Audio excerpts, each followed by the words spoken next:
Have you ever overheard some advice that leaves you questioning the science behind it? Perhaps you've been given some advice and you thought, surely that doesn't make sense. Yeah, I mean, triathlon is full of experts and enthusiasts who are all dying to help, but that doesn't necessarily mean that they're qualified to do so. Yeah, so today we're taking a light-hearted look at some of the worst triathlon advice we've heard.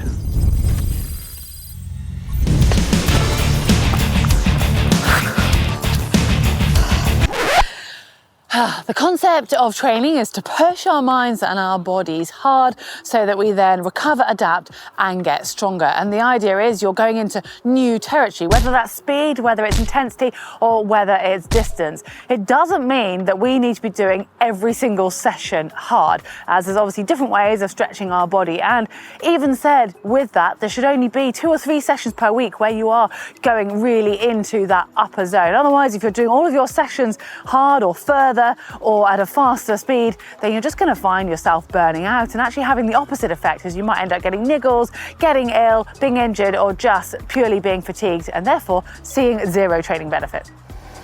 If you've paid for a training plan, then it's understandable that you're going to want to stick to it, but it should not be at all costs. Yeah, well done if you're a star pupil and you do every single session with the precise numbers and you end up with a full week of green in your training peaks.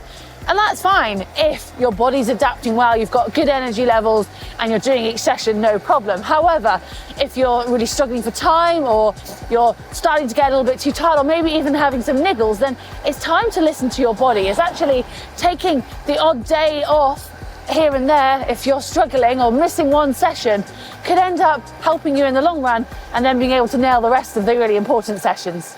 Thankfully, this one's not really heard anymore, and if it is, well, hopefully it's just in jest as part of a joke. I mean, obviously there is a relationship between your weight and your power when it comes to running and cycling, but the most important factor is to make sure that your body has enough fuel to do the training that you want it to do. Going into a session underfueled or not fueling properly is basically undoing all of that work and not allowing your body to have the full adaptation from your training. Money can buy you happiness, and money can make you a faster triathlete. Sadly, neither of these statements is actually true. Yes, you can spend a whole whack of money getting some aero wheels and an aero bike frame, and they will save you a few watts, but it won't really make you a fast triathlete. The only way to actually be faster is with hard work. But that's why we love triathlon, right? Brick sessions, that is, running off the bike in training, divide opinions sometimes. In fact, Mark and I actually had an argument about this not too long ago on a video, but we do actually agree.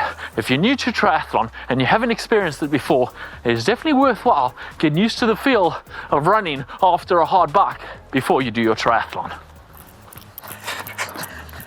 Not many of us plan to be at the front of the race, and as a result we can get a little complacent when it comes to learning the course, just presuming that that person in front that you've been following knows exactly where they're going, and that is fine most of the time, but it only takes a few other people to have that mindset and not know exactly where they're going. They take the wrong turning, and before you know it, you've added several kilometers onto your course, or at worst, you find yourself disqualified. It'll save you money and carry an extra weight if you just use what's on the course on race day. So why would you take your own nutrition with you? Well, firstly, you can't rely on the nutrition that you need being at the aid station when you get there. And secondly, you want to have practiced with the nutrition that you're going to use on race day, so you know that it's easy to digest and you're not going to cause you any GI issues on race day. Running and cycling are both sports that predominantly use your legs and they work your cardiovascular system. So yes, you can interchange the odd run with an easy cycle, for example, yet they are 2 different sports and therefore require separate training.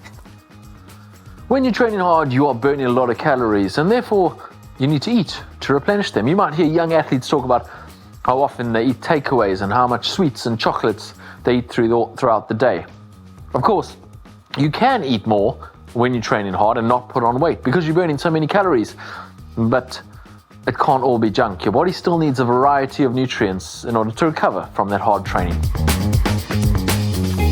Occasional sweets okay though. That static stretches used to be thought of as an essential part of your pre-warm-up routine ahead of a training session to prevent niggles and help you get the most out of that training. Thankfully though, that theory has long been disproven. And now if you do want to get the most out of your session, you need to make sure that you have a really good warm-up, which can include some dynamic stretches, but those static stretches are best saved for post your session. Hours in the pool will make you a stronger swimmer. Putting hours and hours in the pool may feel like you're working hard towards your goal, but actually it's not very good use of your time. If you're just plowing up and down the pool for hours using a bad technique, you're reinforcing a bad technique and you will never get faster. You need to spend less time working on a good technique. It'll be more rewarding, you'll enjoy it more, and you will actually get to be a better swimmer. Once you have sorted out your technique, of course, you do need to put some hours in because swimming is an endurance sport. Sadly, there is far more terrible triathlon advice out there, but we feel that's probably enough for one day. Hopefully, you guys don't hear any of it, but if you do, or you've got any gems that you've heard in the past, do share them in the comments section below so we can all enjoy and maybe have a little chuckle. Hopefully, you've enjoyed our efforts today. If so, then you can support the channel by hitting the like button.